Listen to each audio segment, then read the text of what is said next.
Hello mga karosas, dito tayo sa kusina ngayon. Samahan niyo ako, mag-ihaw tayo ng manok sa kawali. Saka may mga gulay, may zucchini, may onion at saka kamatis. Pero bago natin iihaw, kailangan malinis yung manok natin. Marinated nito sa black pepper at saka sa asin. Saka ihapkok natin kunti sa olive oil mixed with butter. So, ayan, balihapkok na. May salsa akong ginawa. Yung sweet na ketchup. Sweet and hot ketchup. Sriracha hot chili sauce ketchup. Tsaka may konting spices, black pepper, asin, at saka soya sauce, konting tomato paste, asin, paprika, at saka black pepper. So, ito na, umpisahan na natin. Kailangan i-brush lang natin, sorry.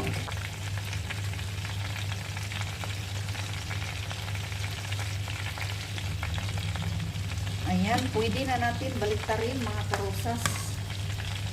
Baliktarin natin para sa kabila magkaroon din ng salsa.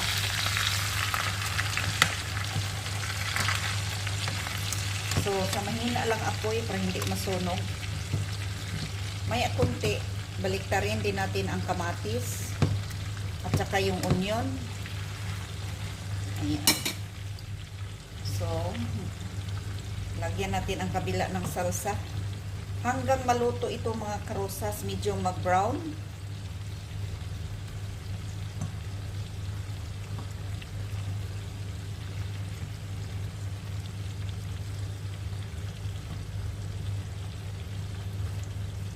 So, sa tingin nyo, kulang ng olive oil. Dagdagan natin ng olive oil. Tsaka may butter na ito. Ang gamit ko sa pagprito dito sa manok, butter. So, olive oil na lang ang idagdag natin. Ayan. Dagdagan natin ng olive oil. Para mas lalong masarap.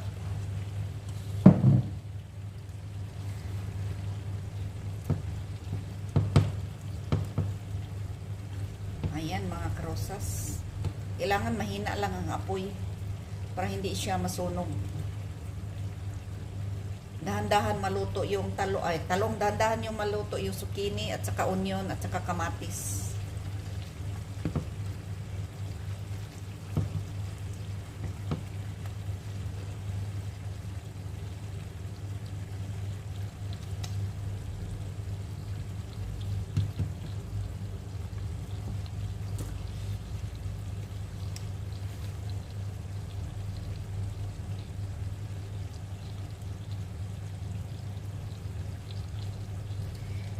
So, ulitin ko mga karosas. Ito ang gawa ko na salsa. Homemade salsa.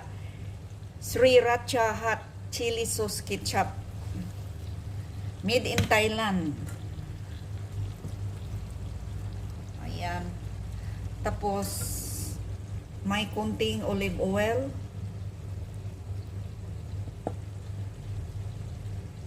Black pepper, kunting asin. Kunting tomato paste, soya sauce, at saka spices kung anong gusto niyo. Sa akin, ang nilagay ko dito is paprika, garlic powder, little ginger powder, at saka black pepper. Masarap ito mga karosas.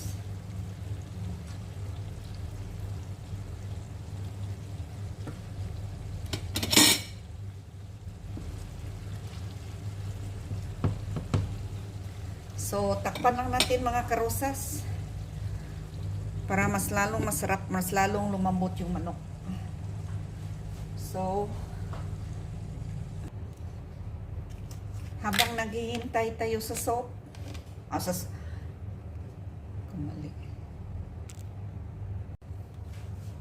habang naghihintay tayo sa manok maluto, gawa tayo ng creamy mushroom soup.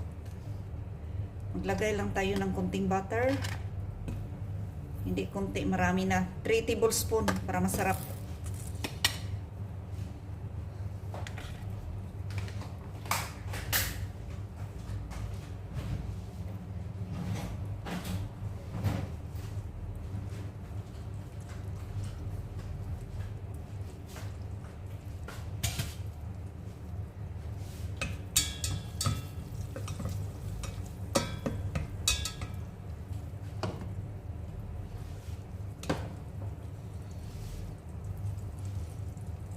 Tapos ilagay natin ang garlic paste.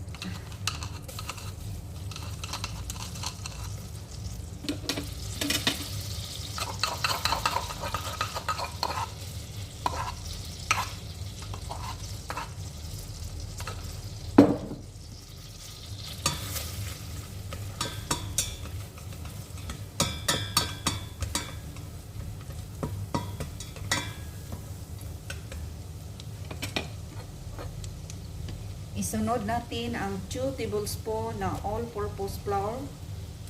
Kailangan lang natin ipa-brown kunti. Ito lutuin. Bago natin lutuin, so kailangan natin ibabad sa malamig na tubig or warm water within 10 minutes. Igisa natin.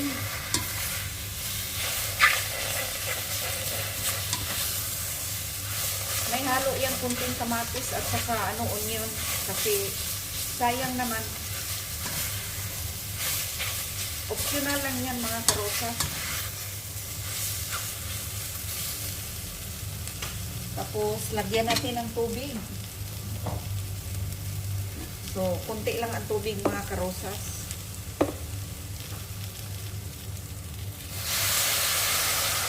Kasi kailangan natin ito ilagay sa blender.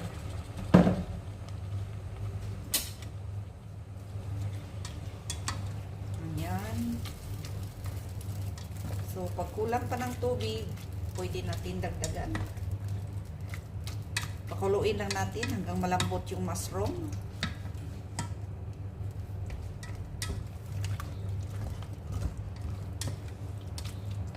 So sobrang sticky. Sa tingin natin na sobrang sticky, dagdagan natin ng tubig.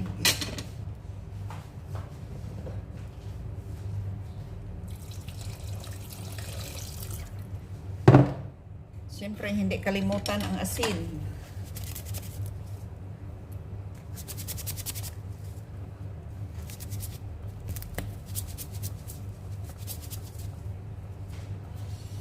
Saka konting black pepper.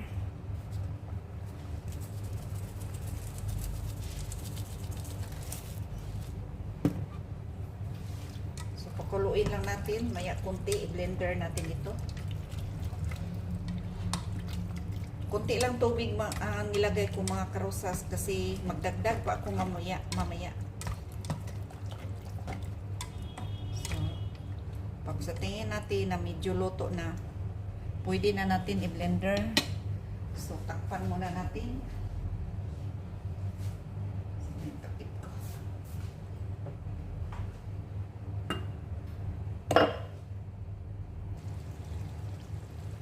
Ayan mga karosas, pwede na natin baliktarin yung manok natin. Inihaw na manok sa kawali.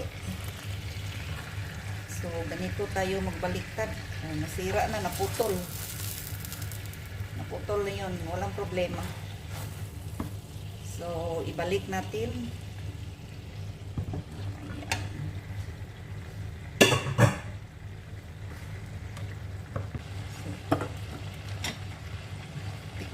Tikman muna natin kung ang lasa.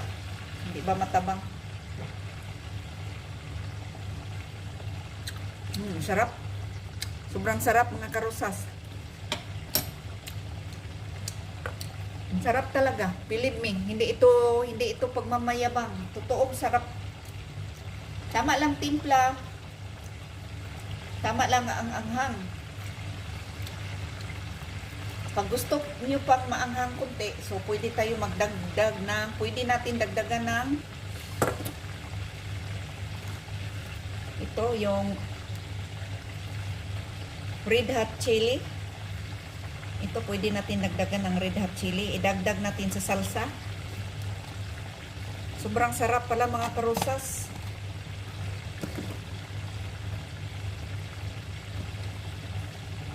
Sobrang sarap. Hindi sa pagmamayabang, believe me. Super sarap.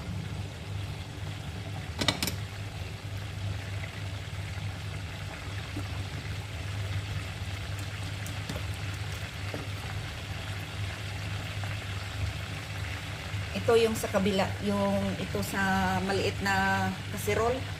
Yan ang mushroom soup natin. Hindi pa tapos. Pinalambot pa natin. Maya kunti, blender natin ito. Ipakita ko sa inyo.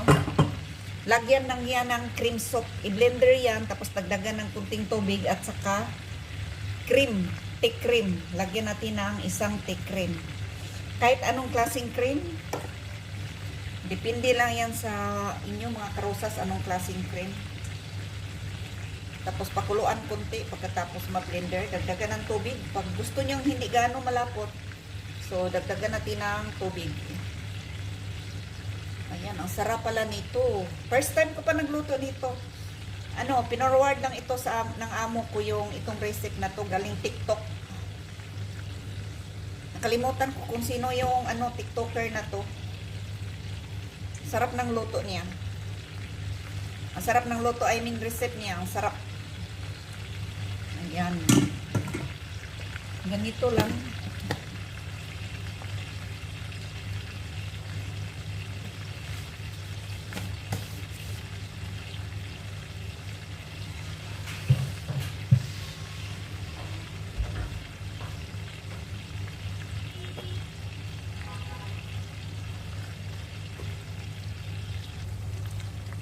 Ito na mga karusas. Tapos na yung soup natin.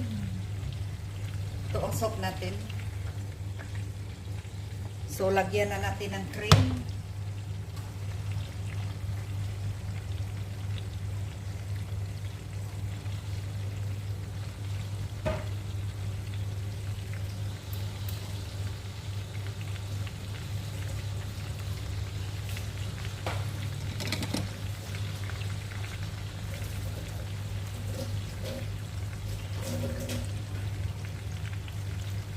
So, i-mix na natin.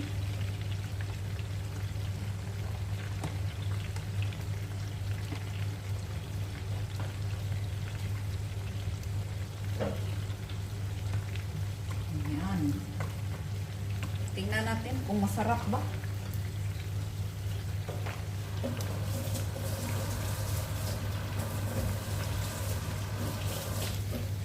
Tingnan natin kung masarap ba kasi first time ko pa gumawa ng dried mushroom soup.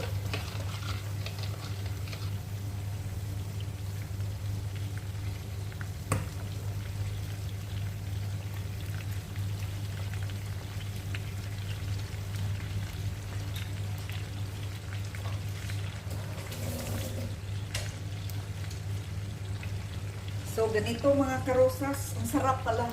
Sobrang sarap. Basta may cream, so masarap ang soup. Ayan. Takpan muna natin kasi pakuluin lang konti. Pagkatapos i-off na natin ang masarap na soup. So brasan natin uli ang inihaw natin. Ang masarap na inihaw, sobrang sarap mga karosas.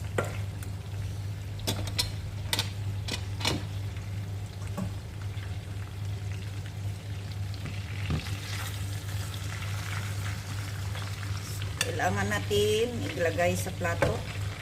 So,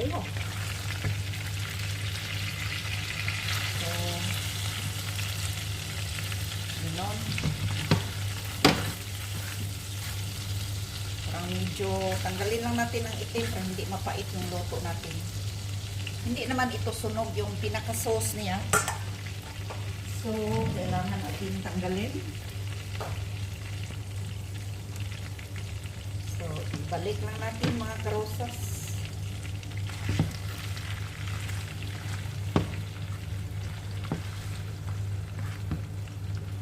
Subukan nyo ito mga karosas.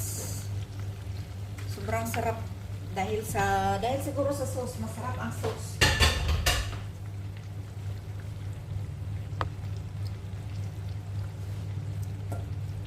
Ubos naman ang kanin namin dito. Kami lang ang malakas kumain. Yung mga amo namin, hindi gano yan malakas kumain ng kanin. So, brasan lang natin.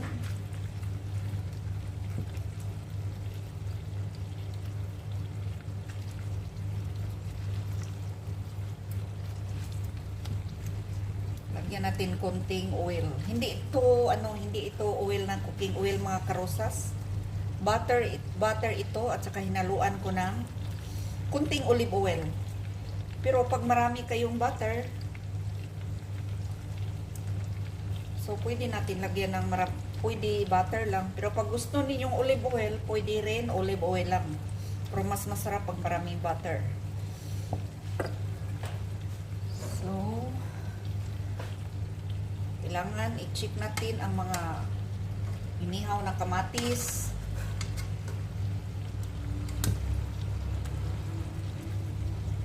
Check natin.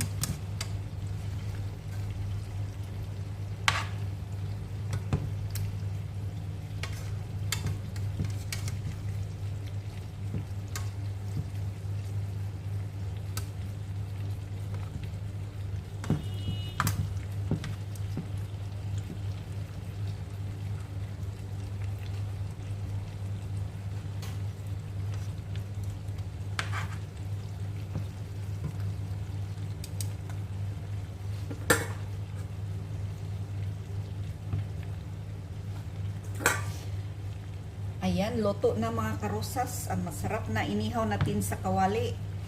Thank you so much for watching. Huwag niyong kalimutan mag-subscribe, like, share, and comment. And tap the bell para updated kayo sa sunod na mga videos. Bye-bye everyone. God bless. Ingat.